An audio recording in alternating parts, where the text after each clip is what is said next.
What's up, everybody? It is what? Well, can't say it's Friday. It is Wednesday instead, July the 4th, which, by the way, happy 4th of July. And happy America Day, or in this case, America's birthday. Um, yeah, so tonight I just going to be working on a PowerPoint presentation. Because I'm going to be doing a video series pretty soon, or a lecture series, shall I say? That's going to be done once season and such. So it'll be a quarterly thing I'll do, covering different topics. For the first one I'm going to do is going to be the first topic: how to be a Christian in the 21st century. Apologetics and Evangelism Revised.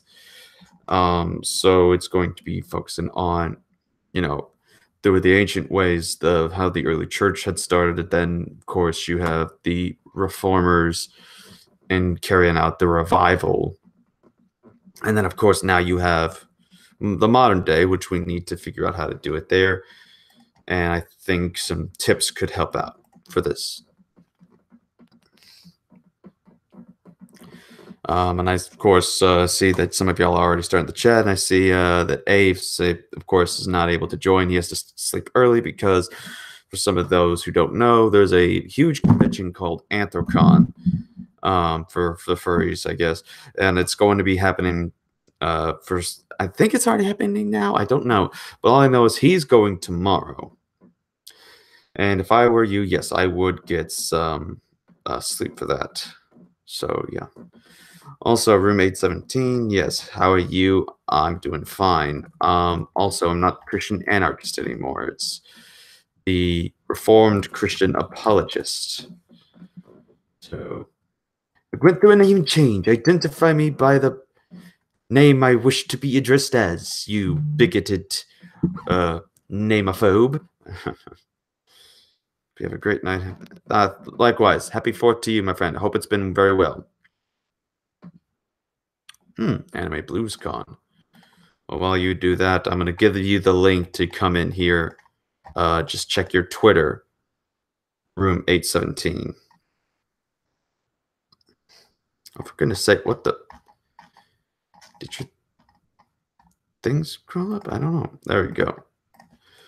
All right, now you get the link.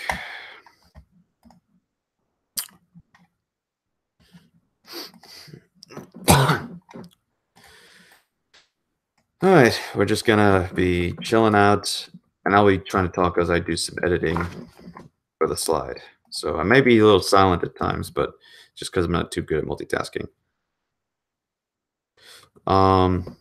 One thing I would like to also point out is also that I'm going to be possibly having an upcoming debate with a guy who goes by the name of Matt Powell. He has been in some recent controversy due to, him pretty much being like Steven Anderson by saying that, he believes that there should be a government ordained law that has homosexuals executed. So, yeah. Not so sure what to think about that or what to make of it, but we will see. I'll talk to you guys in a bit, okay? Oh, and I see we have someone who's definitely being a celebrity at this point. It sounds like, we say, I'll talk to you guys in a minute. I got places to be. I got things to do. Hollywood big superstar. I was just talking to the Australian Church of Christ member Stepper and to Hound. So how are you doing, man? Doing pretty good. Just doing some editing for the PowerPoint slide that I'm doing for a possible 1 hour or hour and 30-minute lecture I'll soon be doing. Yeah, it's going to be an hour and 30 minutes at most. I'm going to ask my dad to watch TV upstairs while this is going on, just as a favor. Oh, no, I'm not talking about the debate, though. Before you did come in here, I did mention that a bit. I'm talking about like a lecture that I'm presenting myself on on YouTube that's going to be about an hour and a half long. What's it about? How to be a Christian in the 21st century: apologetics and evangelism revised. Ah, okay. So you're gonna basically do a lecture version of that one PDF you sent. Sorta. It's gonna be more focused on more stuff that I've learned since then. Ah, okay. Yeah. So yeah, so basically, what's going to go on in the debate or discussion is that you guys have 10-minute opening statements, Mhm. and it's kind of like an open conversation at that point, just moderated. So that's fine with you guys? Fine with you? Hey, fine with me. Have you talked to him about it though? Oh, okay, yeah. Make sure to do that. He doesn't really. I messaged him, but he didn't really respond back. Oh, it just did you message him on Hangouts? Yeah. Yeah, it'll take some time. Okay. I'm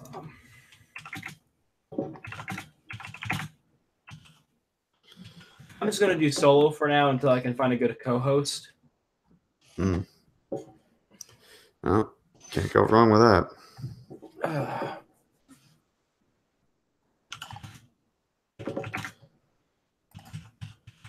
Just hope he doesn't pull a Max Kolbe on us. I don't think he'll do such a thing. Yeah, I don't think he's like that.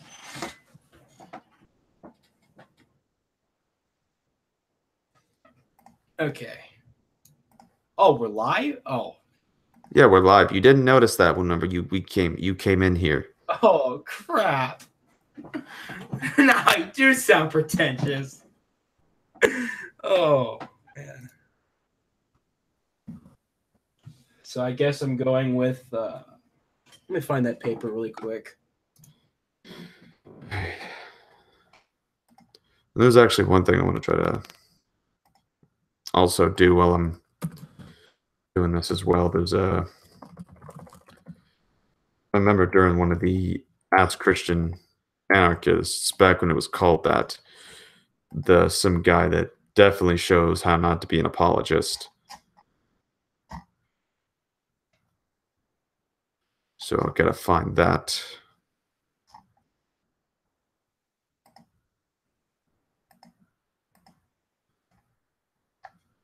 No, not that. I'm assuming it was number 63 then.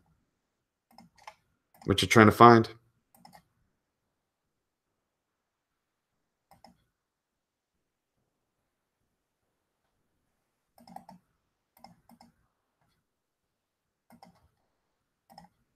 All right, I guess he's AFK. All right. Well, if y'all want to say anything in the chat, feel free to do so.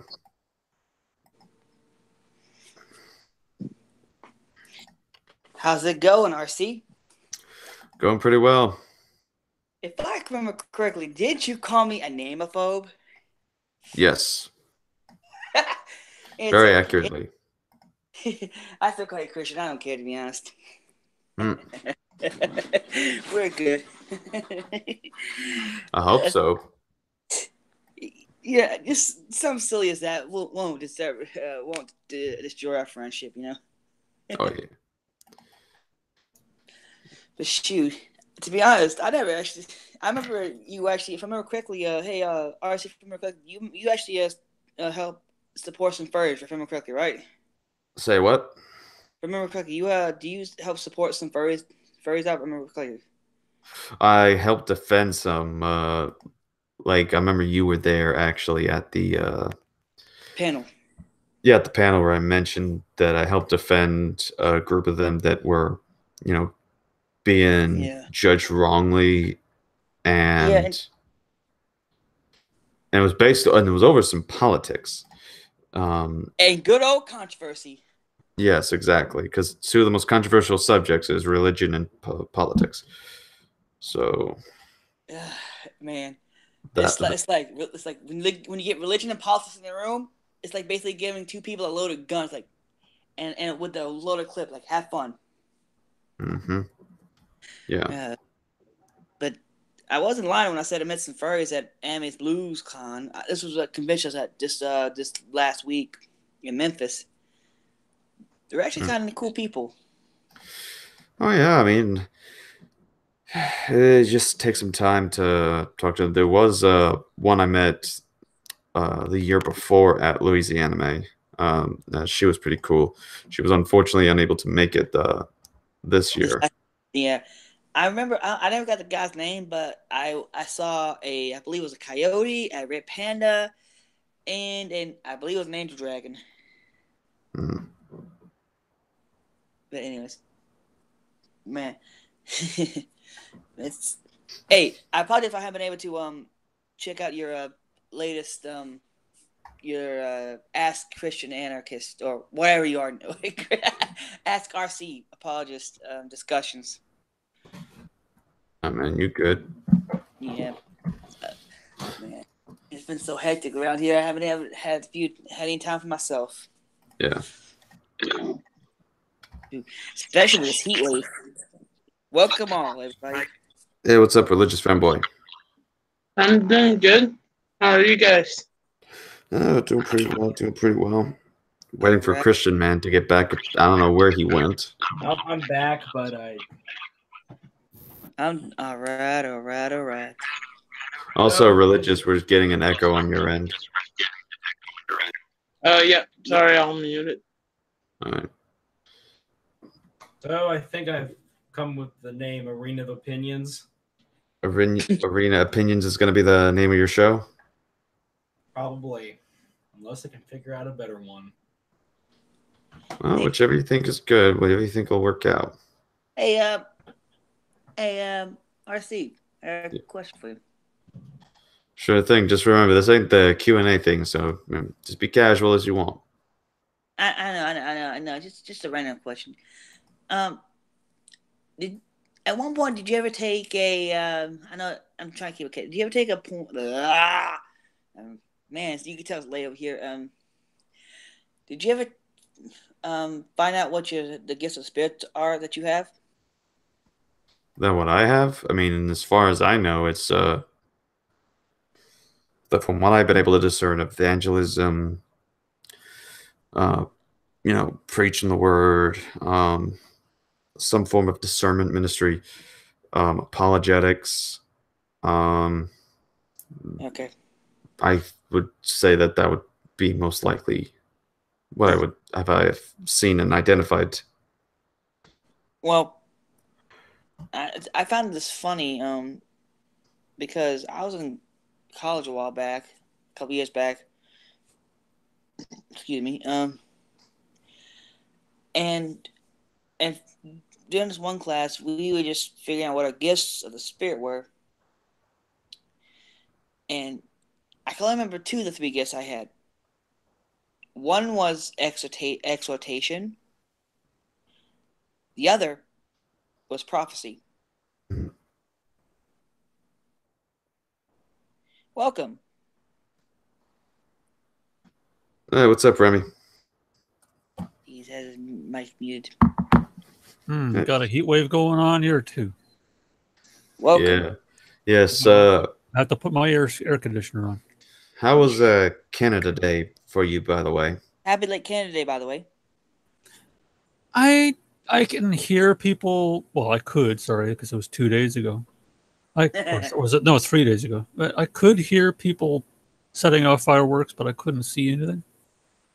And I live in such a small little town that I don't know where they're putting them off.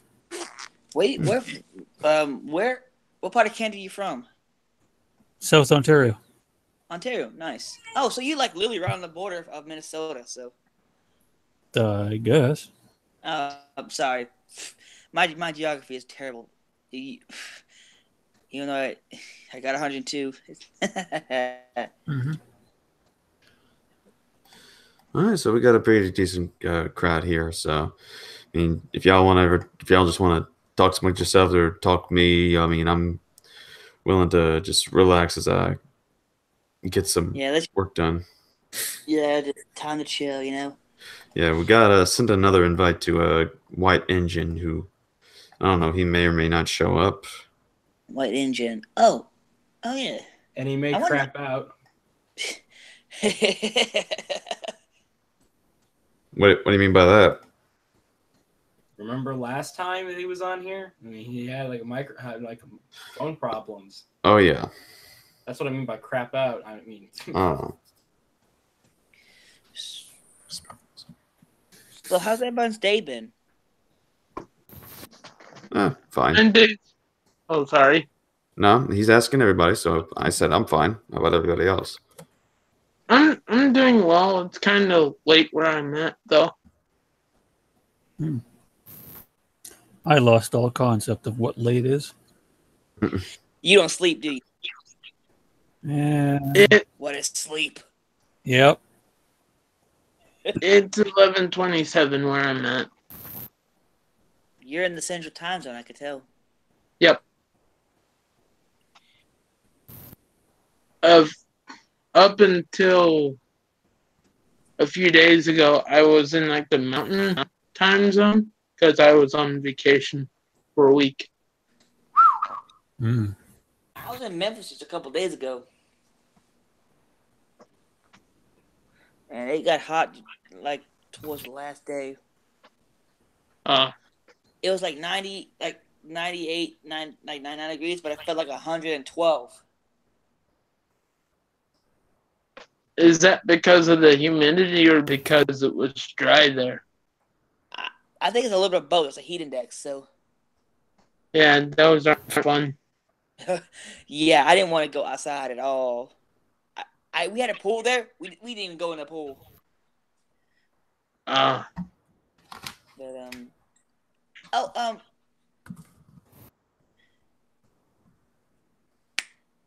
any y'all been to an anime convention lately? Me, no. yeah, I haven't been. I've been to comic book conventions before, but I've never been to an anime convention.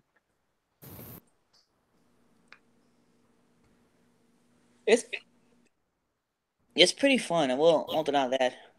But boy, is it taxing. You trust me, you don't get any sinus problems, or at least some form of illness.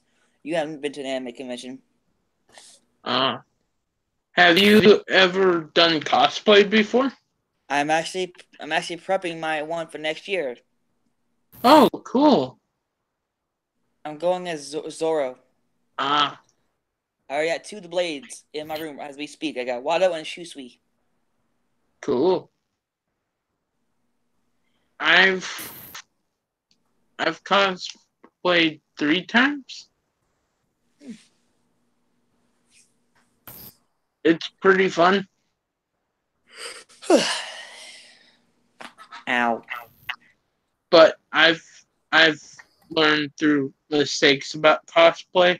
Like, only convention I've been to was in June, and it was in Metropolis, Illinois for Superman Fest, and I ended up wearing quite a lot of layers outside Yeah. When it comes for to the cosplay. when it comes to cosplay, rule 1: don't get dressed until you're actually in air conditioning. Yeah, like there were parts of the convention that were inside buildings, like the artists and writers corner, but most of it was like downtown Metropolis. Yeah.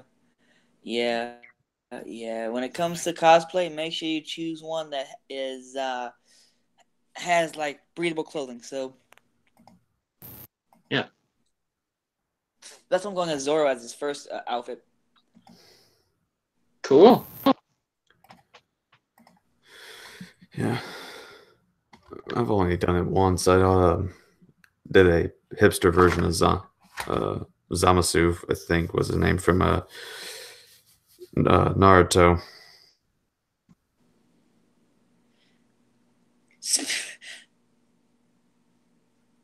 Wait. You're not gonna believe this, but I was at this I saw some weird stuff at Anime Blues kind of a little bit bigger than Lucy Anime by a lot. Don't get me wrong, Lucy Anime was not a bad start for my conventions, but Anime Blues Con, oh my god, where do I begin on that one? It was weird. I actually saw people literally dress in, I believe, from and cosplay for people from Mortal Kombat. Hmm. And that's just the tip of the iceberg. One that surprised me is someone actually cosplayed as Boku no Pico. Please do not mention that, or I'm like saying- that's not something we should get into concerning this. No, just no. That's the anime that shall not be named. Pretty much, it's like That's the the Voldemort of forbidden anime. fruit at of this anime, point. you know. It's the Voldemort of anime, and It's it not shall. the Voldemort. It is the What about- Sauron. wait. anime. Wait. What about Aki Sora? I've never heard of that, and I don't want to know. No, I do not want to Really? know if it's going to compete with the other one. Well, I would actually is a little bit better than the other one, to be honest. How? For one, it's a male and female schmexing, so but it's incest. Does not so- does no, I not don't- check, I does don't not want- make it better. It just makes it look like okay. That one, Bonapinko is Sauron, the anime that shall not be named. I shall not name that anime. It would just be called Watermelon. I shall call that Seriously? Watermelon. I shall call that Watermelon from now on. Don't fuck Hold the up. watermelon. Before cannot believe we're even still talking about this. Why are you deciding to name it Watermelon? I don't know. I want to call it Sauron.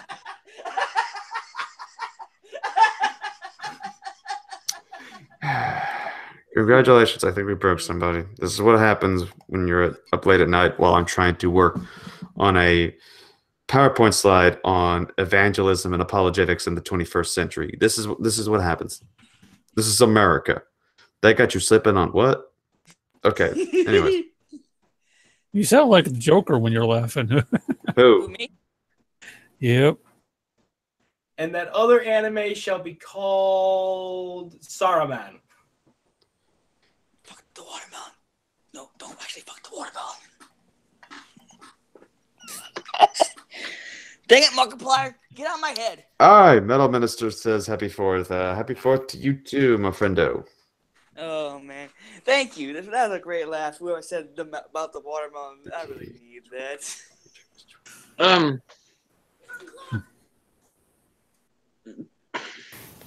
Something that I just found to be an interesting source when learning more about church history and stuff is there's some interesting information about church history. Like if you look up art history Mhm. type sources, because I took art history classes for school.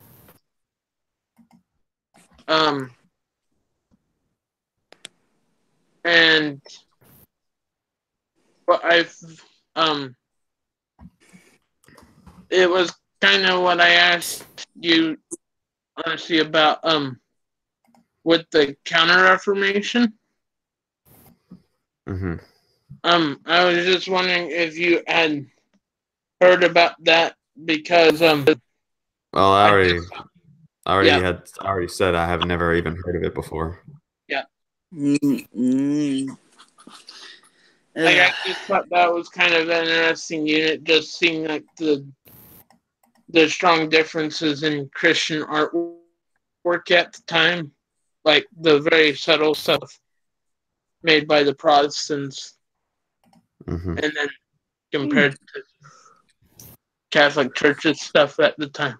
I just thought that was kind of interesting stuff to find out about. But there's probably one person that probably would not find that interesting, Just, and his name is Alexander Anderson. oh, for goodness sake. Definitely gonna be anime with you. But that's beside the point. Hmm. Oh boy, I got a question. Have any of y'all experienced kidney stones before? Nope. Yep. Nope, but I've experienced something a lot worse. Go ahead. Which is what? Oh Let no. Let me guess. Gallstones. Nope. Hemorrhoids? A rupture or an aneurysm on my lower descending aortic artery, and I was in pain for over a month. Ouch. Now, Sorry, now- man. I can name something worse than that. what's that? Justin Trudeau. Ding! Hey yo! Do you guys ever wonder why stubbing your toe just makes you so mad, though? It's Because you I stuff- know there's like, now you know pain. worse pain, but it's like just one of those things that make you really mad. See you guys in a bit. What happens? Wait, what was that? Oh, I guess he would have to head out. Yeah, it's like the minute you stub one of your toes, it's like the fleshman automatically comes out if you let him. So Remy, what you up to? Which one of you guys asked about kidney stones? Or Me, okay, so what did you have a point, or did you have a curiosity? Or Good question. I actually had reason why I actually have 3 kidney stones and a stent in my one, and they're all on my left side. To be honest, they're 2 9 mils and a freaking 5. So yeah, my well, I don't know. I wouldn't really call him my best friend, but I've known him since 2002. for decades. So And yeah, he gets them almost every year. And sometimes people can produce them, so it Yeah. sucks. Yeah, try picturing a hot knife being slowly pressed into your back and then turned. Yeah, so the last time he went to a procedure, apparently they zapped it with a laser. I don't understand. Yeah, it's a electrocardiogram. Electrocardiogram is what it's called, I believe. Yeah. Someone did. But I had the stent, which is a lot easier for me because it just cause it's not so much the kidney stones that's causing pain, but it's inflammation of the bladder and the kidneys, which is causing the pain. Well, he had the stent at least 2 times. I think he had it 3 times. Well, to be honest, it's better to have the stent and then have the kidney stones literally just removed. Because it's the same. I guess he was narrow down there because he said that he couldn't. He was bleeding and it was causing him pain. He could hardly sleep. Yeah, that's common. This is with the stent. This is not the kidney stone.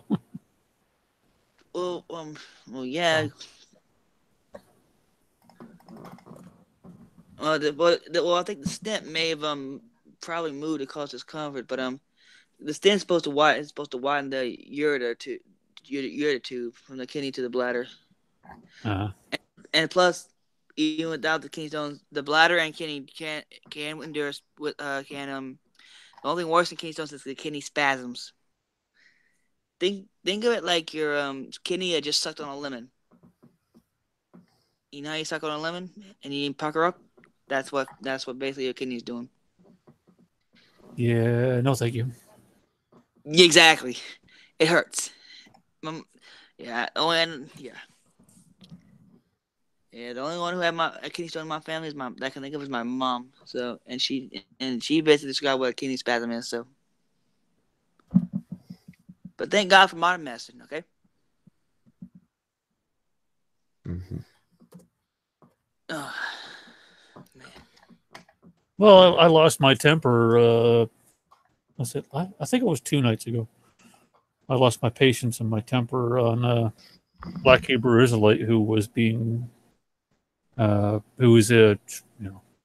Cherry Love's room because he was breaking the rules and he was derailing the topic. Really? Well, that sounds like what they do. Yeah. I mean, she lost connection because her computer overheated. We didn't know that for a good 5 minutes. And while she was gone, he was constantly trying to tell us, "Oh, let's go to this book, this book, this book." No, we're sticking to this book, as she said. Host's rules. Combo breaker. Yeah, I see some. couple of guys are starting the combo breaker. I'm kind of a little too tired and focused on my PowerPoint to understand why that was being said. Supreme victory. Supreme victory. Yeah.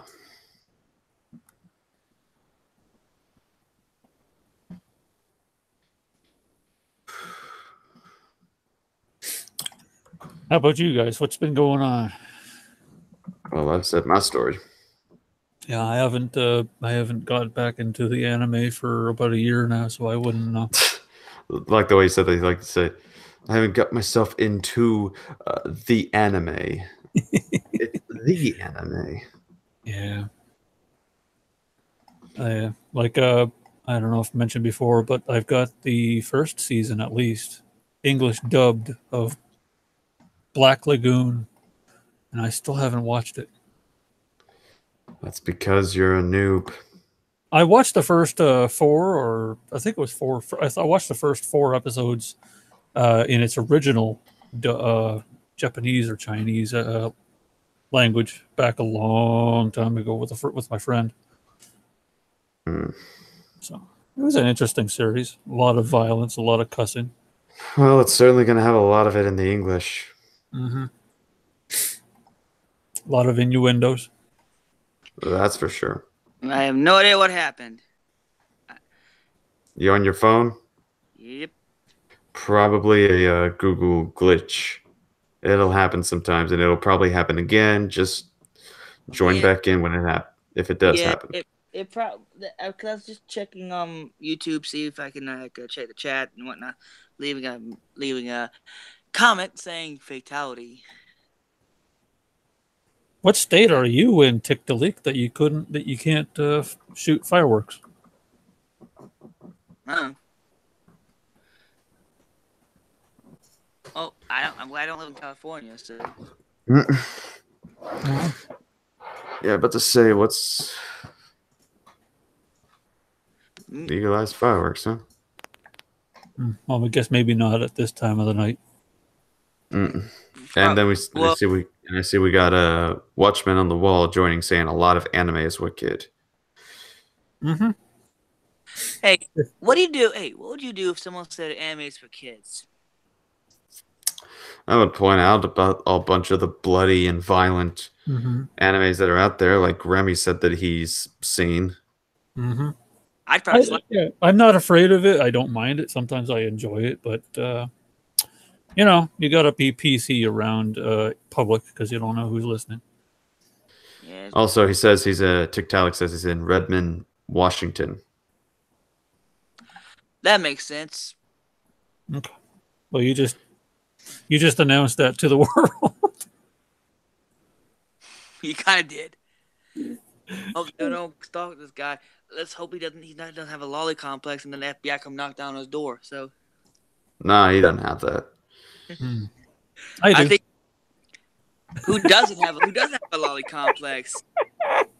Ah, great. Now I feel bad. I just figured I'd be awkward. Well, yeah, we've certainly made it awkward. Dang it. This is not what I get. Either way, Tiktaalik, check your Telegram if you want the link to join in. Get it to you. Because I trust you. And you wouldn't do anything to betray me, would you? Anyways. Hey, Remy. It's Watchman on the Wall says it's bloody and violent. Thank you for admitting it is wicked. Says Watchman on the Wall. Not all anime is wicked. You got a lot of it is for kids. Like think about Hamtaro. There's got violent speech because they yell at each other a lot. Or Bobo. What the huh? Oh yeah, Bobo is what it was called, and I don't know how the Japanese did it, but the English dub was just bizarre, complete randomness. It's like they took the script, they were like, you know what, we didn't like what's in here, we're just gonna completely rewrite. Just throw it out the window.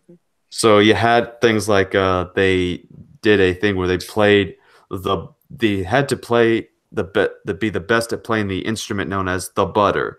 And it was singing Old MacDonald had a farm while stroking on a piece of butter going ch ch ch ch. Okay. Like it is. And here's the funniest part. It's like this. If there was if Deadpool had cousins, this would be this show would have been the cousins basically. Mm-hmm. I don't know about that. Sorry. I don't know about that. Well, that's close, but I'd say Psyche would be the cousin. Psyche and Tom will be the cousins of Deadpool. Mm-hmm. You guys should see the death battle on Screw Attack. They did Deadpool versus Pinkie Pie. Oh God! Saw it. Oh gosh! That was too meta. There's not enough walls left. Just curious. I've seen meta, and oh my God, there's only so much meta a person could take. Yeah. Sorry, what was that religious? Oh, I was just curious, like what kind of boundaries you guys set up for like watching anime? Like a site that I used for watching most of the anime I watch nowadays. I used Funimation just because if the site's working properly, you can search by rating and genre. Mm. And I kind of have a rule on there. I don't usually watch any anime that are above rated TV PG. That's pretty good. Yeah, well, it depends on how old you are, you know. Yeah. Yeah. I just thought like that's kind of like it's somewhat safer. Like, well, if you don't want to watch anything that's OP, well, then, well, if that's the case, then how the heck are you gonna watch any abridged series? Mm. I just don't. Come on. And there was Come on. silence. Come on, Christian. The abridged series is sometimes the best part. Sometimes you just, even as someone who has voiced in a bridge series, some shows you just leave alone.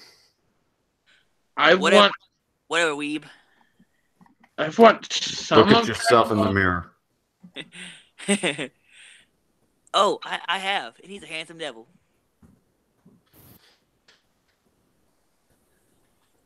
Wait, huh? I'm lost here. Like I said, it's taking me time to get some stuff figured out. Yeah.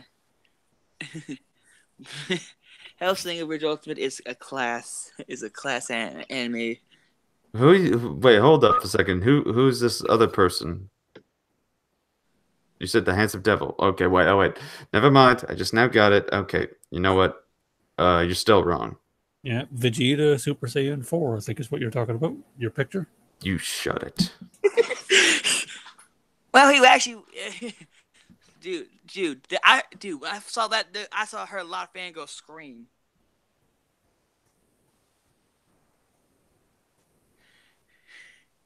All right.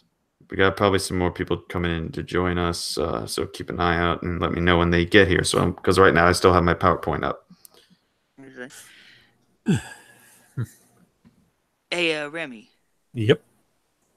Do you have a specific? Do you have one? How many waifus do you have? How many whats do I have? Waifus. He's not a devoted weeb. He's not going to know what you are talking about. So you don't watch anime? He watches it, but he's not dedicated to it. No, yeah. When I find one I like, I'll binge watch it, and then it'll be all I think about for 2 months. So you said you like Deadpool, right? Not really. Just what I've seen lately. Okay. He was never one of my favorites. Well, he was never one. He was never one of my hated ones either. Just never. Meh for you, right? Yeah. Yeah. Now, but to be honest, there is 2 series I want you to check out. The first one's a little bit shorter. You can watch it you can literally binge watch it on Netflix. It's like 36 episodes. I saw it in like a day, so maybe 2 days. So it's called The Disastrous Life of Psyche K. Second season's only 12 episodes, and it's an English sub, which is a problem sometimes. But I find it still very hilarious. the first season's in English dubbed or sub, so I recommend the dubbed. I highly recommend this anime. It is like off the walls funny. Yeah, the last suggestion I got that I was really kind of harassed about by one of my best buddies was Planet Godzilla, I think it was called. Oh God, I try to watch that. I just. I haven't got around to it yet, and apparently they're already working on a sequel. See, Huh? now I don't harass people. I just like give them a suggestion and just let it sit, and just like if they want to, that's fine. If they don't, that's fine. So I just tell them, like, when you get a chance, check it out. Yep. No, that's the way he did it, but he would bring it up like every few days, and it's like, I gotta watch it. Like, I'm not gonna do that. I'm not gonna. No, I know. No, I wasn't even thinking about you. Don't worry about it, man. Don't worry about it. That's fine. I've watched a lot of anime in my past, just not recently. That's all. Yeah. Like I actually enjoyed watching Kami ga Kill, and it's one I'm. Yes, I'm kind of disappointed. I'm disappointed that they're not hinting that they're really going to make a sequel. Second season. Same here. But speaking of which, have you seen Violet Evergarden yet? The what? Violet Evergarden. It's one that they've been showing on Netflix. JD, my boy, what's up? Not much. Oh, did you read those articles? I did. Oh, cool. What'd you think of them? They were very interesting. Cool. And I've now lost half of my hearing now because Slaya likes to be very excited. Excuse me for being passionate. Well, also excuse my hearing because it is sensitive at times. What'd you say? He just shouted. That's mainly it. And I got earbuds that are into my eardrums. Well, that's the Christian. There's this lovely invention called the volume control. Yes, and I would be much more prepared if you had given me a warning. Which I told. With spontaneity, sometimes it's own reward, and left. All right. Sorry about not doing the warning. Sorry. No, you're good. Anyways, welcome aboard, JMD. Hey, what have you guys been talking about? Just random stuff? Random stuff while I'm working on a PowerPoint for a hour and 30-minute lecture that I plan on giving pretty soon. Where's that going to be at? My channel. Oh. Are you going to be like screen sharing it, or? I'm just going to be making a PowerPoint presentation, basically. You'll see when it comes on. But have you ever read Tactics by Greg Koukl, by the way? I know Greg Koukl. He signed my book Tactics, so I know most of the. I haven't read through it yet, but I know most of the questions and stuff. Well, that's good. Have you checked out a book called Expository Apologetics? Didn't you send that to me? Well, I haven't sent the PDF to that because I couldn't find that. There's a paperback that you can buy of it called Expository Apologetics. Yeah, that's the approach where you sort of have mix and you take all the approaches and so on. No, combinational is that. Expository Apologetics is something new. I have seen a presentation called Expository Apologetics 101, so I may check that out. Yeah, that's from the guy that made the book, Vodi Bakum, in which he simply says, quote, expository apologetics is merely the application of the principles of biblical exposition to the art and science of apologetics. It is based on the inerrancy, infallibility, sufficiency, and authority of the Bible. This approach to apologetics is not based on acquiring the latest knowledge in fields like astronomy, geology, physics, psychology, or comparative religion. This approach is based on the believer's need to have a firm grasp on the basic truths and a willingness to share those truths when and where opportunities arise. Our view is always towards the gospel proclamation. Well, okay, so it's not so much as presupposition. Well, would that be sort of like a presupposition that you start with the Bible since it's infallible, or would you go to it's based show? off of that, as he explains in the book, that it has a basis kind of there, but it also goes elsewhere within it. Okay, Wait. so what they Hey, what's up? what they basically what would that be basically Praise, saying? I liked your Do they show the Bible is infallible, or do they start with that presupposition? Yeah, they say. Oh, wait, hold, Slayer, hold on. I apologize. Yeah, they do start with the Bible being infallible, because that's the presupposition that as he says in the book, in page 28, or not 28, 20. That's what they start with. That it's based on the inerrancy, infallibility, sufficiency, and authority of the Bible. It's starting with that and basing your apologetic with that as a foundation. Now, could that presupposition be like, let's say, there was a contradiction in the Bible? Would they say, well, we can't take this approach necessarily anymore since it technically would not be infallible, or would they sort of just ignore these supposed contradictions?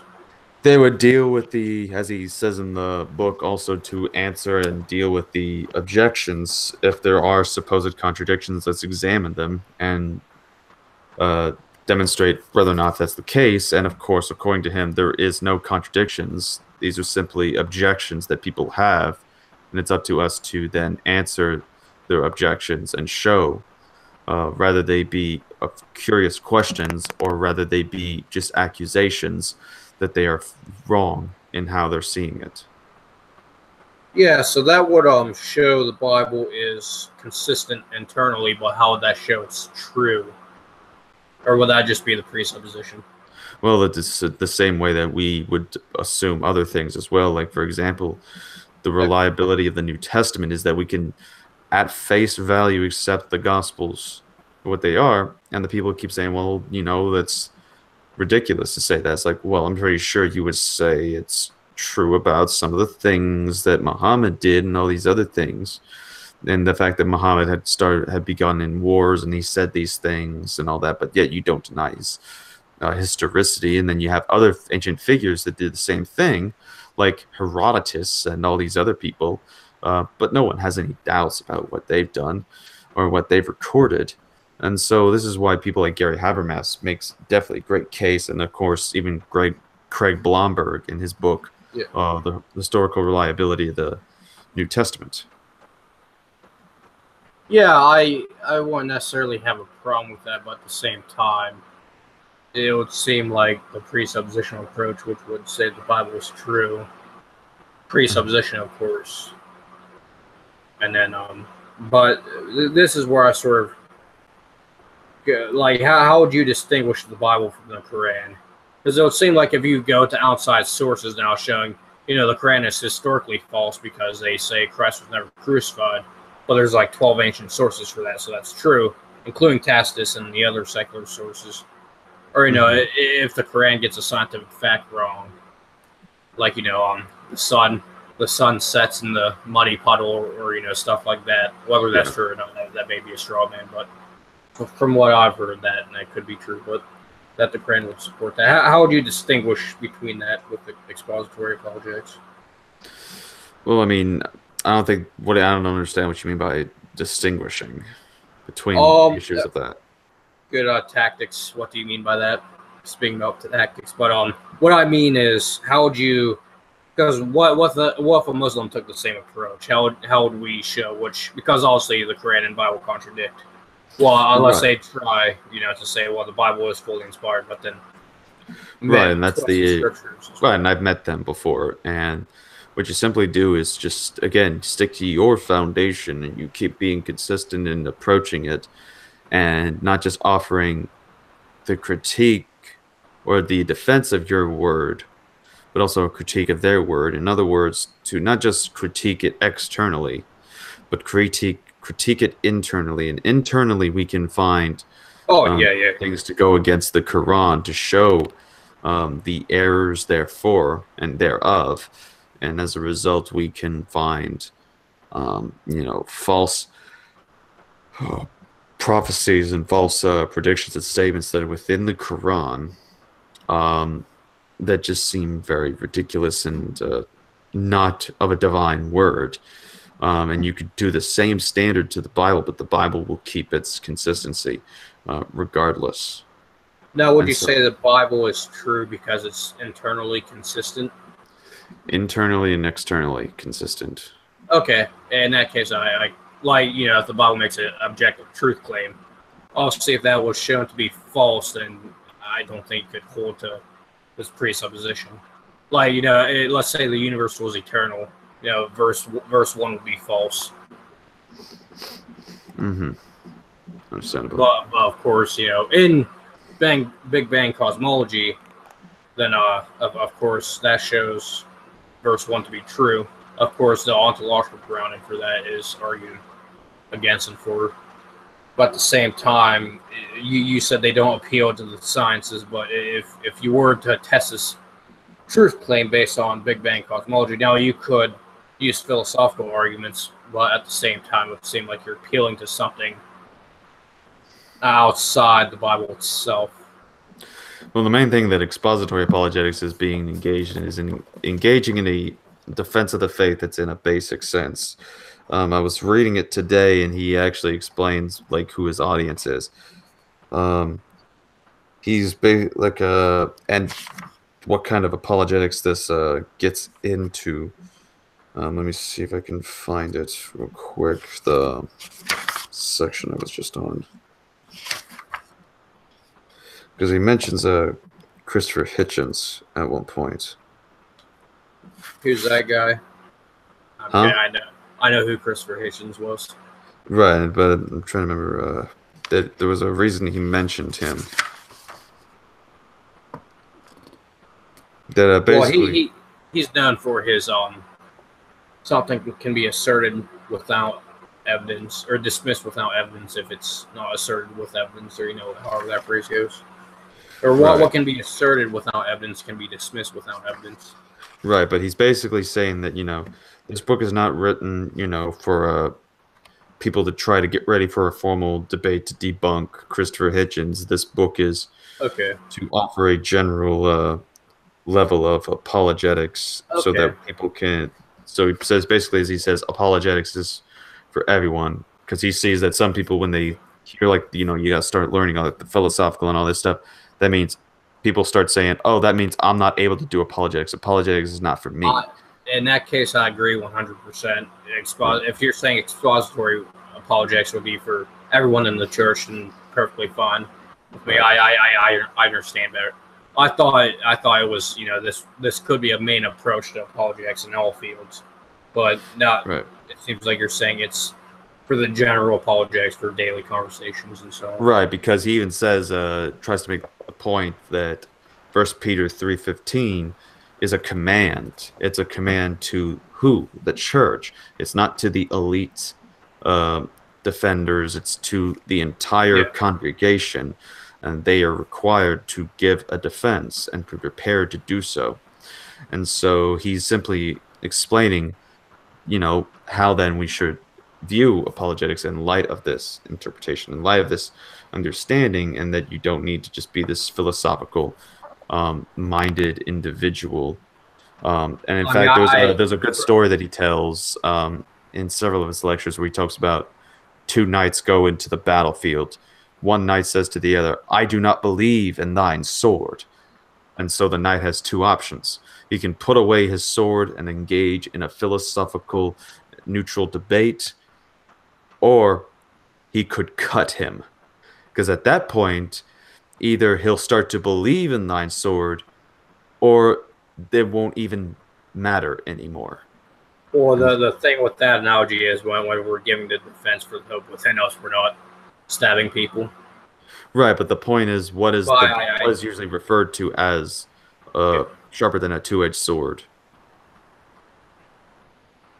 What is sharp? Oh yeah, the word stuff. Right, and so the analogy was to talk about how people will say that let's not use the Bible when engaging in these things. Oh no, I whenever I do a general apologetics topic, I agree that verses are fairly important, because if you're defending the Bible, you should have verses that are relevant to the subject, and so on.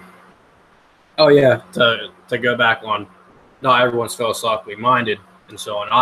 My logic here is everyone's a philosopher. I think you'll agree with that. If you have the time to study philosophy, then I think you should, because then you know how to be the proper philosopher, since you're already a philosopher in that sense. Because everyone's a philosopher, whether a bad one or a good one. Right. And it's very helpful. Like a basic logic class is so helpful in apologetics, because you realize all the fallacies and the common objections. Right. So this is this praise I am guy. He's Yeah, he did the one video that you guys obviously disagree about. Mm-hmm. Yeah, I saw. We had a dialogue on JD's page, and you brought up you had a book or something. Yeah, that's I gave it to JMD. It's a 1,000-page, about 1,000-page or 800 pages long, full of various arguments presented by the people who propose this idea that women should be pastors and such, and goes over at least like 100 of the arguments and refutes them.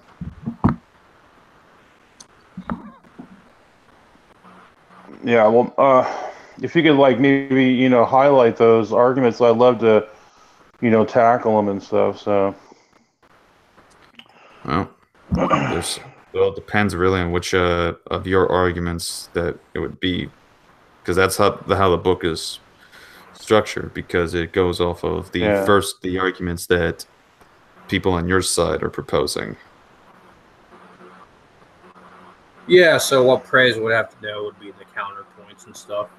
Right, and in order for me, because like I said, for that to be done, that would mean I would have to go over. Because the book is dealing with 100 questions. That means that's 100 counter arguments and counter responses. All right. Yeah, I mean, I can make a video and I can address those. Did you? So JD can send it to me and I'll look at it. Mm-hmm. Yeah. Oh, I actually have a question. What's your view on annihilism? Which is? Oh, at Second Judgment, not Hades, which is You mean annihilationism? Yeah. Right. I think it's unbiblical. Yeah, that's another thing you two would disagree on. Yeah. Now, what would you say final judgment is? Because obviously you have it depends on your view of Revelation, amillennialist or whatnot. The final judgment being that is when Hades is casted into death and Hades hell. Into the lake of fire. Right, that would be the second.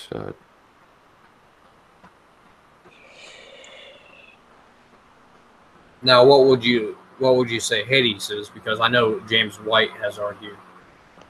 Hades is basically Sheol, which is a component, that has two components, and that's the realm of the dead.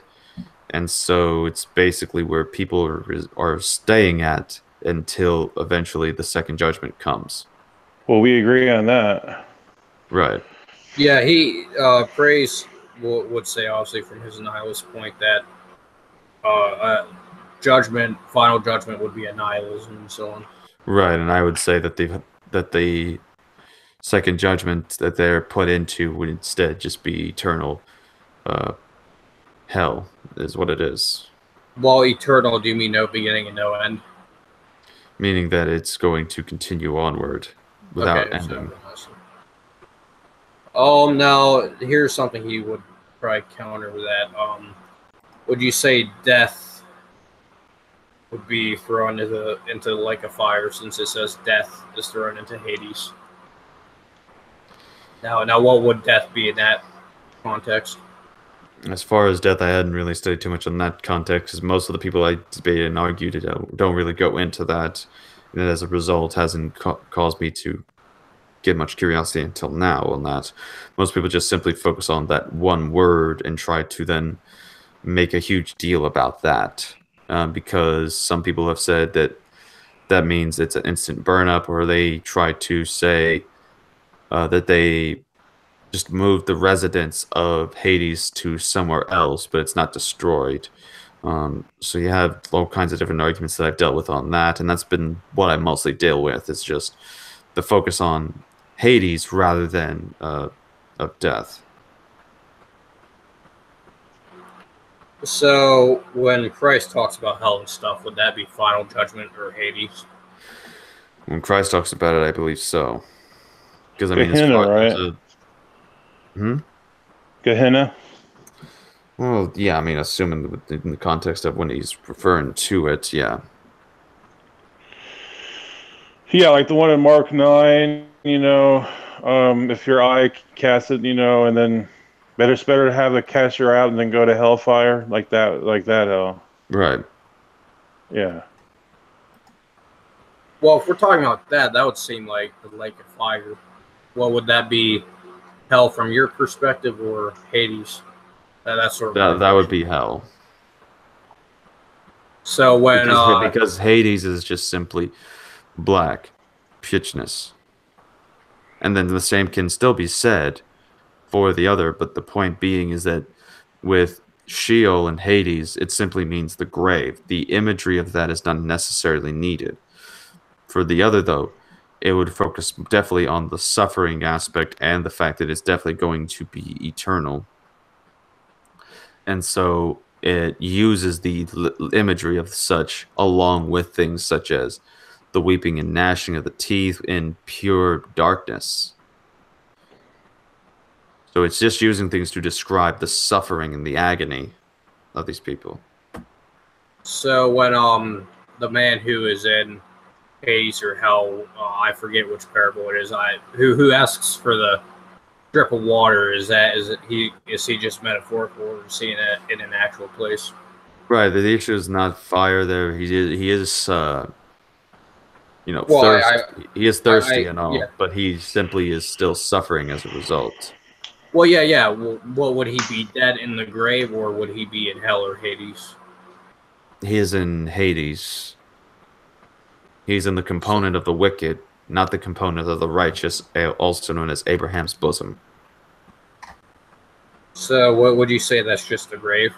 Because if he's just in the grave, it's called the grave, but you are still spiritually there. That's why I said Christ spoke and preached to the souls in Hades. Okay, yeah. That was actually going to be my next question. Would you view what would be your view on the soul then? Because obviously, if one is a Christian, really don't know, because I have not. I'm just simply living a human experience at the moment. I have not had a soul experience. I think the soul would be essentially, philosophically speaking, the soul would be our consciousness, our awareness in that sense. And because we have identity issues with the brain and then our thoughts and so on. That'll be a whole other discussion. And I will know whenever I die and go. Of course, that's the ultimate assurance of all epistemology. When you die, all these questions are answered. Whether atheism is true, and you're just worm food. Yeah, could I step in for a brief moment? Sure. Because I was just reading. I was just not reading of it. I was actually engaged in a conversation that was addressing soul, spirit, mind, and they're clearly in two different passages, separated in the same sentence. Soul and mind are not the same thing. Because when you're supposed to love the Lord your God with all your soul, all your mind, and all your heart, and then soul there means whole being. Because soul has many different meanings in both the Greek and Hebrew. And then Paul later on himself says that the Lord is a two-edged sword which separates the spirit from the soul. Well, I'll agree that the spirit and soul are different things essentially. Also, Matthew 10:28. You guys know that passage, right? Yeah. Mm-hmm. Don't fear him who can destroy the body, but fear him who can destroy the soul and body. Yep. Right. But to address the mind versus soul issue, soul could mean throat in the Old Testament, or whole being, or the spiritual sense, the unembodied or embodied experience, and so on. Yeah, like So- when it comes to death, like we're led to believe that it means the utter and entire annihilation, as you put it, or snuffing out of. Well, I'm not a nihilist. I was just Oh, I know. I'm just saying, like I'm Right, opening it up. phrases. I'm opening it up. But in Genesis, it says that the spirit of the Lord, which was the breath of life, was breathed into man's lungs. So Yeah, one could say that death in this, it could be poetic, and one could say, well, if that's poetic, then it just means that God has extracted or withdrawn his essence from the person, and they are in. Well, what would be the essence of God in the person? Because you would still have the identity issue here. Yeah. Because if God just took the dust and breathed into it, if we were just if because I know this common argument. I don't know your view on the soul, but God could just take dust and turn it into man if there's no spiritual or soul aspect to it. If now if he breathed consciousness into him, since he is essentially a spirit and an unbodied mind, philosophically speaking, then I think that could account for the breath of God breathing in life, which would be given to the soul, or the body, which would be the dust that returns to the ground, and then the spirit that returns to God in Ecclesiastes. CA, any thoughts? Again, whenever it's going on between y'all two, I end up tuning out because like I said, I'm working on my PowerPoint right now. Is that PowerPoint on the soul? No, it's on how to be a Christian in the 21st century. I think there's already a book with that title on it, but Yeah, I believe so. maybe it was the 20th century. Oh, you're talking about that? I thought you meant the soul. No, I think I think there's a book with that title on it. I said, You may want to check out J.P. Moreland's book, The Soul, What It Is, and How We Know It's Real. Or there's another one. Love the Lord your God with all your mind actually addresses the one you brought up between what does soul mean and Jesus' commandments. Right. Well, JD is going to upload my hell video tomorrow. I'd really appreciate your guys' critique on that. If you guys could, look at it. Well, it depends on the schedule I have because, like I said, I got other videos to deal with. I got a debate coming up. Whenever you guys can, Yeah. Yeah. I would just simply say to your audience to make the distinction that hell, obviously, I'm pretty sure you know that it's in the Bible, the English Bible. It's been used to blanket term over 3 different terms. Yep.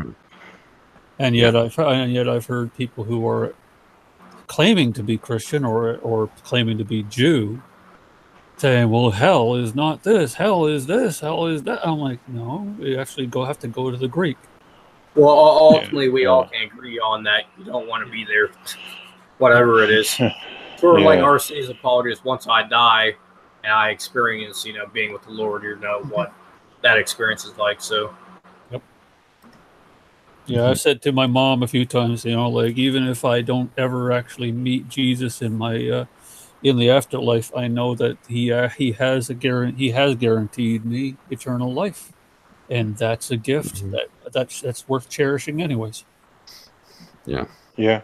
Yep. Yeah, I actually know some Christian, I won't say physicalists, but actually I debated my one professor while we discussed for like an hour and a half at lunch. And his view of the soul was soul usually just means complete being, or throw in the Old Testament and New Testament. But then his philosophy was pretty whack off, and then his theology was, I thought, as well too. I think the Chinese have something like it's Qi and Chi, and I think there was a third one I read back when I was in grade 8. I don't remember what the third one was. And so there is sort of like a triunity of man of some sort. Well, if you take my position, that I don't want to say we're triune in nature, but we sort of are in the sense that we have spirit, soul, and body. But of course, we're one being. Mhm. God is one being in three persons from the Christian view. GD, would you agree that the spirit is the intellect of the soul? That's the way I understand it. I would say it's our connection to God. Because obviously, I think animals do have souls, whether you guys agree with that or not. And that would be the identity issue, because obviously they have some consciousness. Well, Nephish, yeah, in the Hebrew, so that's a good one there. Yeah, obviously they don't have spirits, because I don't think animals have a connection to God like we do. I think there is actually a verse in Genesis where it does actually say that he gave also a spirit to the animals. Yeah. Is that Nephish, right? I think in Genesis 2 he breathes into the dust as well, possibly. Well, of course, Genesis 1 and 2 are contradictory. No, just kidding. That's obviously another. Yeah, I'm working on that right now. Yeah, that's actually another common objection to the infallibility of Scripture. But then you realize one's an account in a garden, and one's overall creation. So learn to hermeneutic. Mm-hmm. I'm echoing someone's background. I was. Sorry about that. I think that was me. Sorry. Oh, no problem. I think I'm gonna personally call it a night. Thank you so much, RC, for allowing me to join in. I always really enjoy these conversations. It's very fun. Thank you for allowing me to join. No problem, man. See you guys later. Thank you. Yeah. Yep, this was fun. Bye. Bye. Yeah, but I think the reason why people don't usually bring up the breath also given to the animals is because people would take it to mean that they also have an eternal life, and that's not mentioned in the Bible that they have. Well, you also have to remember the image of God as well. Right, but the image of God is also passed on to man or to humankind. Yeah, so that's a good. That's a good point.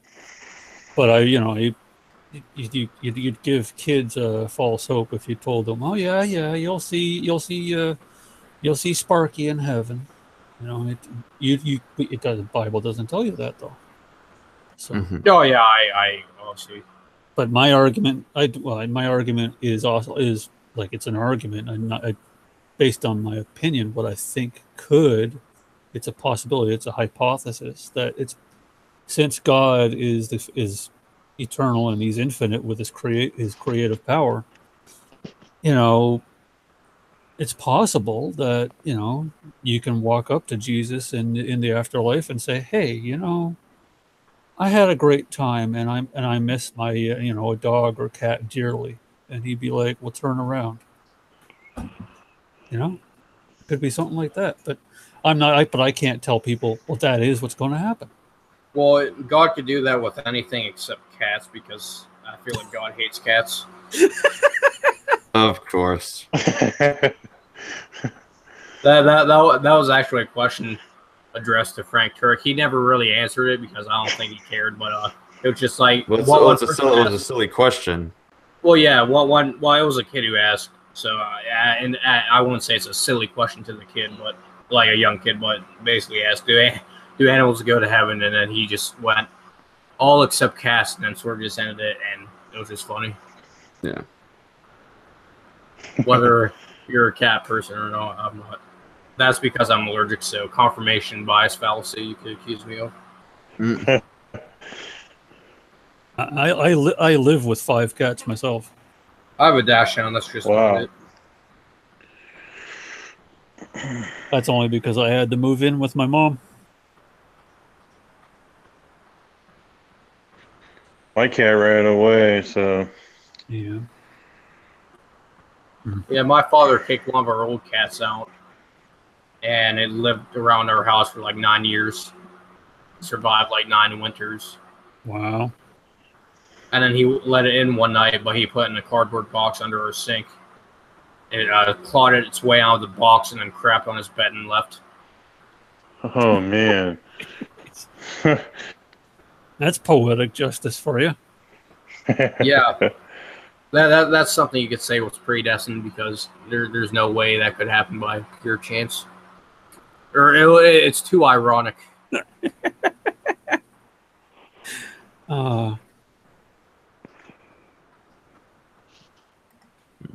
They're my cracks at predestination. You know, I do believe in predestination, but it's sort of a funny joke. Right. Make those all the time. So, Praise, what's your most convincing argument for women pastors? It would probably be the woman prophets in the Old Testament, like Deborah. She was the leader of the whole army of Israel. So if you can say, if God gave her authority over that, I don't see why it would, the preaching authority, why he would not, allow that authority. So is the role of a prophet in the New Testament, does the New Testament make the parallels with bishops in the same way of prophets? It depends. It's a multifaceted, You're breaking up. function. You're breaking up a bit, Praise. But You have to define bishop and prophet. right, a prophet is obviously what we've seen in the Old Testament. They were people who were inspired by God to bring about a message, to warn people and such. Well, Deborah was more of a judge, not a prophet, unless you say they're both the same thing, essentially. Well, no, it does say she was a prophetess, so I'll have to get the verse. Whatever, I forgot. Dang it. Well, yeah, we all agree here that Deborah, as a woman, had a big role. Right, and this argument's been viewed over, and it's basically you can't parallel the prophets and the prophetesses to the roles within the New Testament church. It's just not what they deal with in the context. If you were to apply that to them, the New Testament church during the time of the apostles would have been like, huh? Well, what are you talking about? Because that's not how they would have defined it or where they're getting these ideas and their application in 1st and 2nd Timothy. Yeah, I kind of disagree with that because Philip's daughters converted a whole area, and I think it was Caesarea or somewhere around there that they preached and brought people in there to the church. So you're going away from your other statement about the prophetesses being the case. No, that's what they were. They were prophetesses. That's Philip's daughters were prophetesses. Okay, so this is in the New Testament? Yes. All right, and it says that they were prophetesses. Yes. All right, can you pull up the verse? I have to just give me a few moments. I'll get that verse for you. Sure thing. Hold on. I'm trying to remember what the name of the woman was in the New Testament who was who's described more or less as a disciple of Jesus. Mm-hmm. And some people I hear when this topic comes around, they're like, "Oh yeah, well, what's her name?" And I'm like, well, RC, your position is that women just can't be pastors, or I'll say I don't think. Right, say they cannot. In church at all. Right, they just can't be pastors. Because obviously, if you agreed that women can't speak at all in church, Right. Well, it's not just simply that. It's simply also the requirement is like the requirements laid out. Must be married to a wife. If women are going to be pastors, then you must endorse lesbian pastors by that standard. That's a bad analogy because if the Bible condemns homosexuality. Well, the issue again is that the fact that it says what the requirement is to be a bishop, to be a pastor, you got to be married. And so it says literally, and it says literally married to a wife.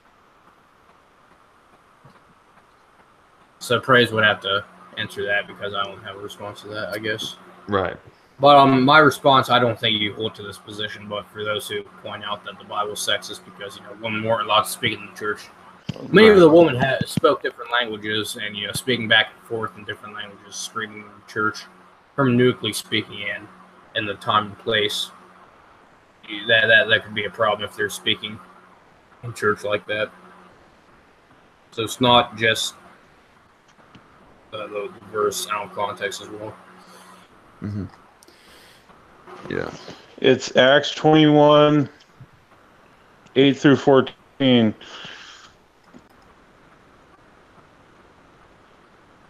Yeah, this is your guys' debate here. Or All right. discussion. So Because what was it? I In wouldn't Acts have. what?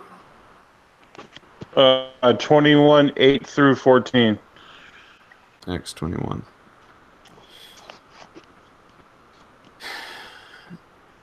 Company departed, went to the house of Philip the evangelist, of which was one of 7, and abode with them, and the same had 4 daughters, virgins, which did prophecy. Okay.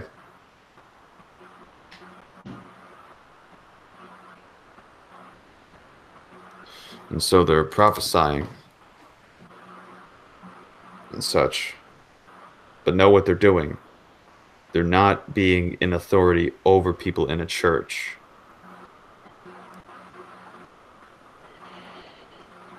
Well, define church in the context of Timothy. In the context of Timothy, as in a gathering in which, okay, this person is going to be your shepherd. He's going to have authority over you and is going to be teaching and instructing you as your leader. Doctrine.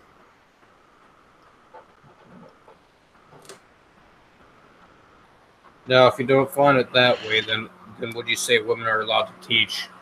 Let's say you have a church of all women. I think women can be street preachers, and there can also be women to women evangelism, discipleship. But as far as being a head of the congregation, you cannot have that. Yeah, like a woman can, walk up to a group of people and start telling them about the good news and start telling them the scripture. Well, yeah, whatever. yeah, because Mary and the woman at the tomb were the first ones to. And then, of course, you have Priscilla and Aquila. They were sharing the gospel. Mm-hmm. Well, doesn't it say in Yeah, Romans? I have in my okay. Oh no, you could explain it better. Oh, I was going to say, yeah, in my video, I kind of touched upon that. The word house in the Greek, it says that the people went to Priscilla and Aquila's house. Mm-hmm. The word in the Greek is oikos, and that word is used many times as a house of God, a church of God.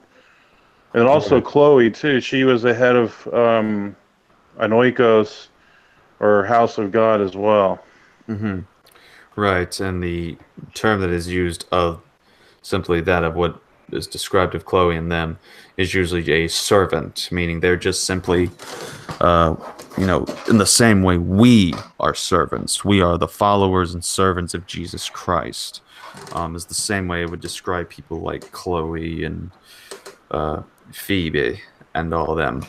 Now, let me ask you this, RC.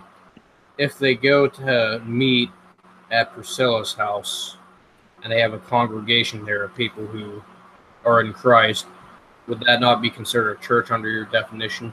And they lead that congregation? Well, he would have to prove that that's the wasn't- context. He have to prove that's the context in the word that oikos is used, because he just simply says, well, in some cases it's been used to mean this. Well, no, Which is a very similar lay that argument, out. which is a very Yeah. similar argument in how they tried to say that Isaiah 14:12 is referring to a sphere, which says, well, there's some times in other literature where it's used to refer to a sphere, so therefore it must mean sphere in Isaiah 14:12. Yeah. No, but I expound upon that in my video. We all know that. Yeah, but I was about to explain though that it's not just house though. It's that if you don't know if you understand Greek grammar, have you ever heard of article and particle? You ever heard of that? No, I'm not a Greek expert. I only based my expertise on looking into the lexicons. Okay, well, in the manuscripts, right next to house is what they call the article. It's the house, which means it emphasizes it makes something particular, or makes it emphatic or special. So it's separating it out from other houses. It's like it's hard to explain. isolating it, you know. Mm-hmm. So, RC, let me ask you this: so you would agree, valid, for the sake of argument, that the argument I gave before that would be valid, that if in the context of Priscilla, that this is a congregation of the Lord, that would she technically be a pastor over this congregation? Concerning what? Oh, well, what I asked basically before, you said you would have to prove that in a context. You would agree for the sake of argument. That would be correct if true. Right, If and that's plus the right you have to context. demonstrate that it is these people that are referred to as the individual, heads of. For example, in the case of Priscilla and Aquila, you have, based on what I've seen in the articles, the way that the Greek is structuralized, a more likely case is made in the sense that the husband is the one that is spoken of first, in the same way of Adam and Eve. First made Adam, then came Eve, in that same structure and format, and it's based on it not just theologically but grammatically within the Greek, and that would make much more sense, definitely within that term and context indicated there. And so some people have tried to suggest something else, but others have pointed out this is just nothing but pure dishonesty, and that it's in reality the male first in the representation in the original Greek, and then the woman. Then some later manuscripts have tried switching and reversing that. How would that apply to? Because if a man became a pastor first, then logically speaking, could a woman become a pastor after that? Say what again? If a man becomes a pastor, since he became the pastor of the church first, if he decided to retire, then logically speaking, could a woman become a pastor afterwards? No. Why not? Because the pastoral role is for the man, not the woman. Well, how would saying, because the Greek says man came first and then because woman. It's talking about this one usage and one argument which talks about addressing Priscilla and Aquila in order when mentioning that they were part of the house and such. Maybe I'm missing something. I still don't see how that pertains. Because some people will say that the house of Priscilla, Aquila, they say that because a woman's name or something, for example, is mentioned first, at least they'll say that it's in the Greek that it's mentioned first. Then that must indicate that she's the pastor and the real head of the church or that household. Whereas in reality, the Greek for it would be the reverse, that it's the man first, woman second, in that order of the usage of the name, of who gets named first and who gets named second. But in that example of women, though, aren't they both women? So if we took that at face value, wouldn't that still mean a woman is the pastor, whether it be Priscilla first or the other person, other woman? Say that again?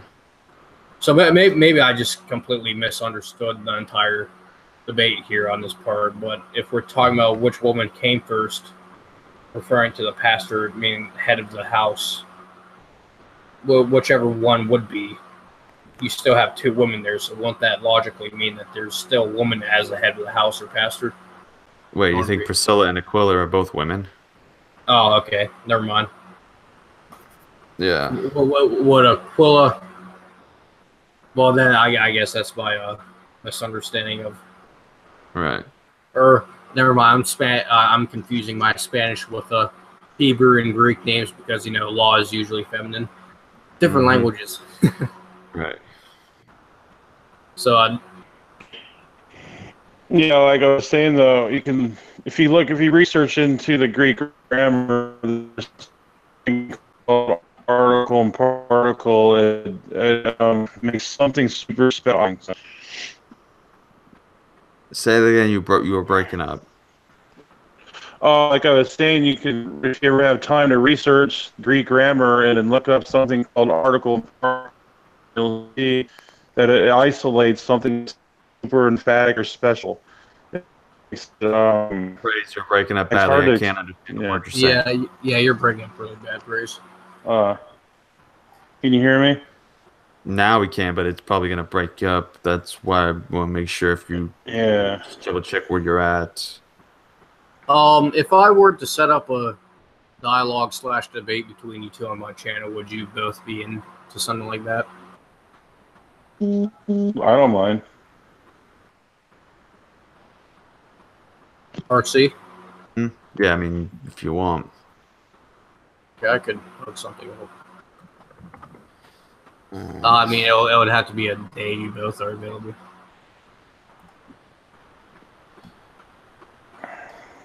All right. I wouldn't mind addressing his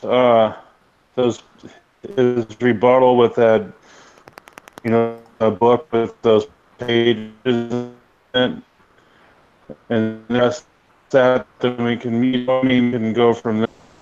Yeah, you're really breaking up. Yeah, it's hard to make out what you're saying. Okay.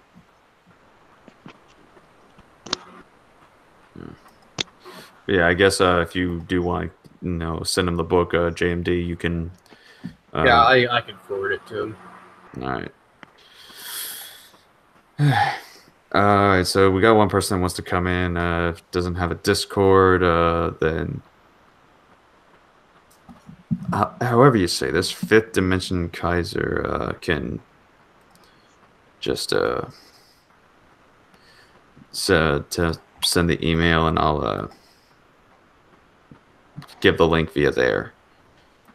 Can you guys hear me? We can hear you now. Oh, good.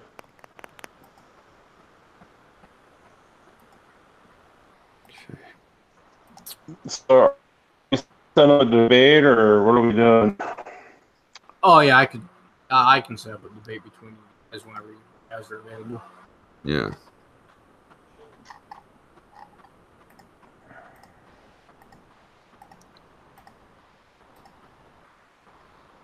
I'm All sort of right. neutral on the topic, so it would probably be best I were to moderate it. Right. 'Cause I could was go hoping on I was that. hoping you would be neutral after reading that book. Oh, to be honest with the RC, my reading list is I can skim through it before the thing, but I probably won't get to it for a little while because I have to read through Reasonable Faith this summer and take notes, and I could show you the questions I have to answer on that. I still have to finish God's Crime Scene and Tactics before the CrossFit Instructor Academy again, which I'm going to again. I have a lot on my table instead of plate. Well, I could skim through the arguments and stuff. But I do appreciate you sending me that. I can send it to Praise. Yeah, I'll take a look at it. I mean, I could address that, and then we can go from there, or we can have a debate. It don't matter at all to me. No, whichever you want. Yeah, or a discussion. Be fine as well. All right. Whatever you guys want to do. All right, we're gonna try to get this to a.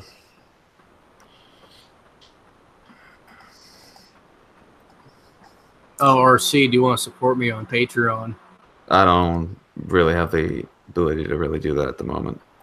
Oh, that was a joke, but thanks for considering it. No problem, man. All right, I got someone that's gonna try to be joining up with us. We'll see how this turns out.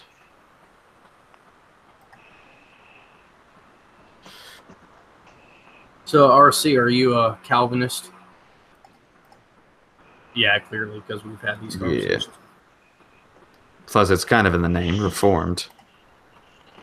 Well, Are you I'm technically. 5-point, or- Well, yeah, he would be a 5-point. I'm more on the Reformed side, but I'm a Monist, and so is Wayne Lane Craig. He's on the Reform. He's more Protestant, if that's what you mean by Reformed. No, he agrees with West. natural theology, but when it comes to says most Wesleyan. Catholic theology, then he disagrees with most Catholic theology. But Right, he used the word quote Wesleyan in terms of the Providence issue in the debate he had with Hitchens. I can explain his Providence point of view if you want. I'm already familiar with it. I've listened to William Lane Craig. I've Yeah. seen his How would you lectures and his interviews. describe his providence? So far, it's just mental knowledge, which is that God knows some things, that will happen in the future while still allowing the issue of free will. I actually have And to work stop. Subjunctive statements like if I were to do this in this situation, then God. If then statements, God would know. Mm-hmm. Right. That's very key and important to the whole issue. Well, to me, the issue is just not really too big a deal because to me, it's the gospel I care more about. Yeah, for me, it's more of an epistemological issue because if it is undeniable that God just regenerates people and have human free will, then The only thing that's much of an issue is open theism, which would basically make a limp-wristed God at that point. Yeah, Yeah, or that's pretty and his bet with Satan and Job, he would. There's a possibility of him being wrong about Job. Yo, is you coming in here, fella? I sent the link out. Open theism would basically be God with a brain, and he forgets. All right, hold up. If anything starts happening to the Hangout, it will just go unbroadcasted at this point. Yeah. Or I'll have to save whatever has been left over until if someone tries doing something. Because I sent it to him and he sees it.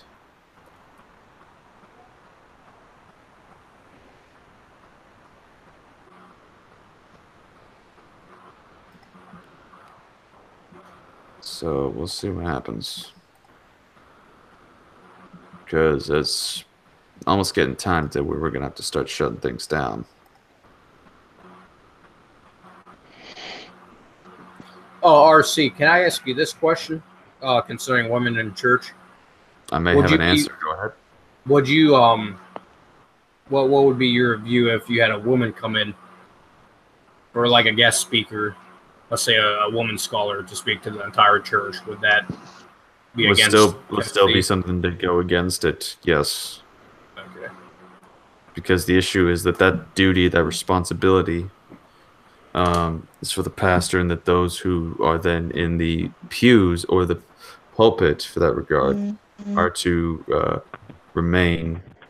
But even if you had a male guest speaker, they're not the pastor, though. That it would seem like it would apply to the woman or the person who is the pastor. Mm-hmm. Logically Well, speaking. welcome, Fifth Dimension. Yes, up. Trying to Oh my God. remember when, like, you're talking about like on the do you hear Google me? Plus community or what? So the story is, I first talked to probably you or Keefe's. I can't really remember which one. Hmm. But we used to hang out, and I was one of the atheists there at the time. Hmm. Let's see. Wait a minute. Yeah, and for a Kaiser. little while, I was Kaiser now. Wait a minute. Did you have a green kind of logo with silver? It was like a diamond looking thing. Yeah, I did have a diamond logo. Yeah, and you and Keefe had a show together. Yeah, I was one of the guys. Yep, I remember you now. I remember. Sorry, Washington. It's pretty crazy here on the streets. No, you good. So, are you an atheist? Fifth Dimension. And I'm more of a patheist now. When it comes to religion, it just back then I was extreme atheist, and I just kind of chilled out. Yeah. I was going to ask I'll if you're a say lack this. of belief atheist, weak atheist, strong atheist, or philosophical atheist. But, In that case, well, I don't really believe in a god, but I do, in some weird way, do believe in somewhat a higher being, whatever that could be. well, could you define what most people mean by God? Somebody that's all-knowing. Well, not really somebody, because technically it can be anything. So it can be also non-physical. And to be somebody, you have to be. Yeah, I'll probably agree with the non-physical part. Well, to me, a god is pretty much something and everything. So could I be a god since there's something and everything in me? And technically, I mean, a That- god that- itself can be. Well, I mean, if we can just be honest here, God is something that humans can perceive. Mm-hmm. So technically, you can be a god. Because there's been multiple people like that created cults saying that they are a god. So technically, Well, you can be. What? Oh, what is There's a that? smoke alarm or something. Fire alarm. Well, I mean, if technically you won't be allowed to be an atheist if you admit that, but you didn't say you were. But of course, you know that's simply a qualification on the typical meaning of God. What's your lack of I think an atheist would be. Well, I think an atheist could be almost anyone. I actually, for a while, considered myself a cultural Christian. a few people like that who have been on my channel.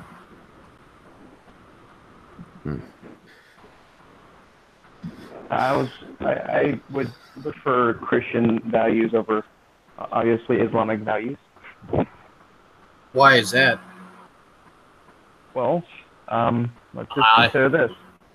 That was sarcasm. Hold up, James. Hold on. Let him finish.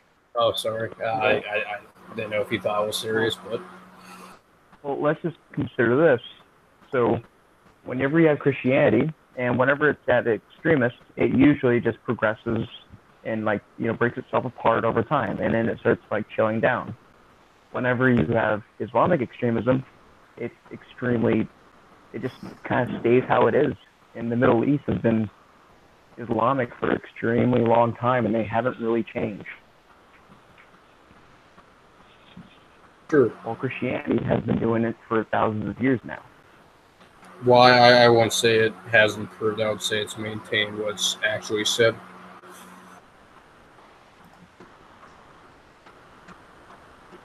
Like I want to say that Christians have gotten rid of old values that the Bible has said, and then sort of fitted what the Bible teaches into modern day culture. I wouldn't agree with anything like that, but of course that'd be a debate.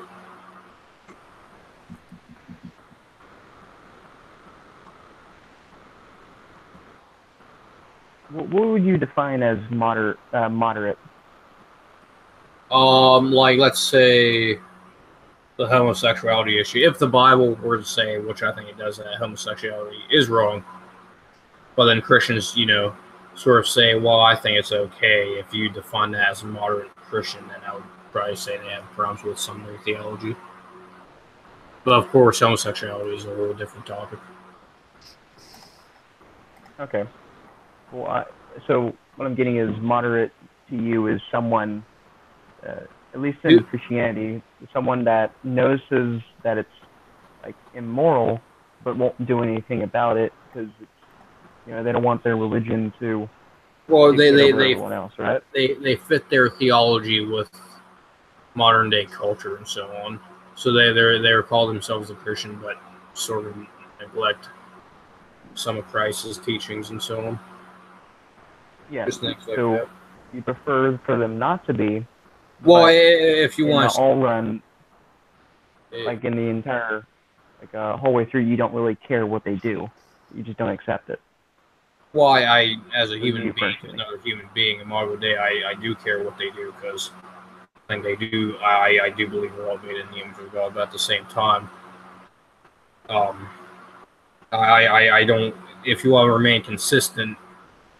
Now, if you want to say you're a cultural Christian, you think that the values of Christianity are good and so on, like you have said, but you just don't necessarily believe in it, then I guess that's the thing. But if you want to call yourself a Christian, then you have to adhere to its main teachings and so on to remain consistent.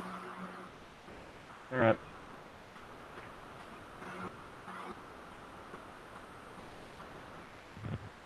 What's your guys' opinion on Islam itself?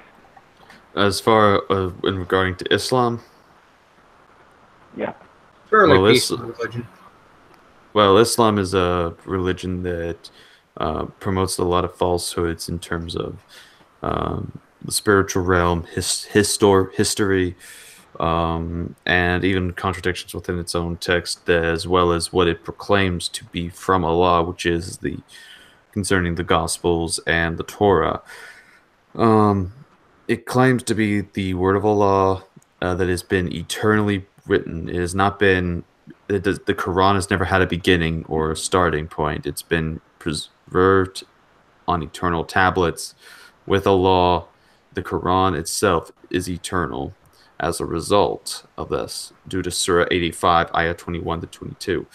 But because of this, and this is supposedly this is fellow word that's spoken from existence, you have one instance where Muhammad decided to marry his adopted son's wife, which is, according to the research, that is kind of breaking a taboo law at that culture and time. So that would definitely be immoral in that standard. But also, the very fact that this idea is there, and according to the Quran, Surah 33, Ayah 37, then when Zayd had dissolved, meaning he did, removed the marriage with her, his wife, with the necessary formality, we joined her in marriage to thee. So, and the we is Allah. That's using the majestic plural. So it's saying that God had, at some point before Muhammad and them existed, their marriage was ordained to happen. So in other words, the whole background, by the way, he saw the woman naked, and so Zayd basically tried to, say, here, have this woman or something like that. So he tried to then twist it to say, oh, as an excuse, it was predestined by Allah that this is the case, that Allah chose me to marry this woman, and so adds on to his harem. So there's a lot more I can get into, but Islam as a result is, in general, false, satanic, and in its true form, violent, and contradictory. Seems like a good summary. So wait, did you, guy JMD, did you say that Islam is a peaceful religion? So you also don't know me yet. I'm very sarcastic. Oh, okay. Well, I was about to say, I don't know about that. Jesus was kind of one of the people that walked around as a legitimate humanist, while the other one was a warlord. So I don't know what I know. Yeah. Completely agree. I forgot. I remember someone told me what Jesus was and what Muhammad was, and I thought it was pretty funny. Mm-hmm. So Jesus was the leader of a crusading league of humanists, while Muhammad was just a warlord. Right, and surprisingly, people have tried to make the accusation that Christianity is not a religion of peace, and that people trying to make accusations that the Bible or that Jesus himself was trying to teach warfare in the same way that Muhammad did, and that's where they try to usually save face, is when they start going down that route to try to claim that that Jesus said, "Think not I came to bring peace, but a sword." This is their interpretation to say Jesus was proclaiming jihad. He was proclaiming, go and slaughter the non-believers, slaughter the infidels. There are unfortunately people who take that approach and interpretation.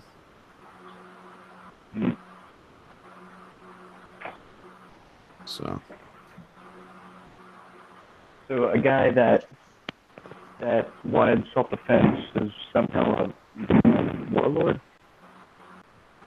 I mean, didn't he only want his followers to have swords so they can defend themselves? Right, is only two of them had the swords. Well, you also got to remember sword used in Revelation. I think it's chapter 1. There are 10. Right, but he's talking about the 116.